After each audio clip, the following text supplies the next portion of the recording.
નર્મદાના સભ્યો પણ વિરોધ પે ચડી ચૂક્યા છે। અહીં કરણી સેનાએ ચીમકી ઉચ્ચારી છે કે જો ભાજપને સમાજ કરતા રૂપાલા વહાલા હોય તો પરિણામ ભોગવવા તૈયાર રહે। આ સાથે નર્મદા કલેક્ટરને આવેદનપત્ર સોંપાયું હતું। પરસોત્તમ રૂપાલાને બદલવાની તેમણે માંગ કરી।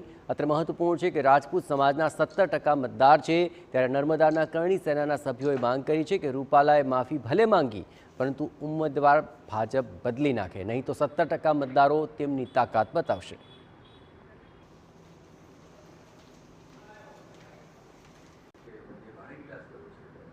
અમારે ખાલી વ્યક્તિ વિશેષથી કોઈ પક્ષ ચાલતો નથી, બધા સમાજ ભેગા થઈ અને મત આપે છે ત્યારે ભાજપ પક્ષ ચૂંટાય છે। હું તો માનનીય પ્રધાનમંત્રી શ્રી નરેન્દ્રભાઈ મોદી સાહેબને અને માનનીય અમિત શાહ સાહેબને પણ સૂચન કરું છું, માનનીય કલેક્ટર સાહેબના માધ્યમથી, કે એમની લોકસભાની 2024ની ટિકિટ રદ થાય તેવી અમારા સમાજની ઉગ્ર રોષ સાથે માગ છે અને તેઓએ જાતિ વિષયક શબ્દ બોલ્યા છે એમની સામે સખતમાં સખત કાર્યવાહી થાય તેવી પણ અમારી એક માગ છે।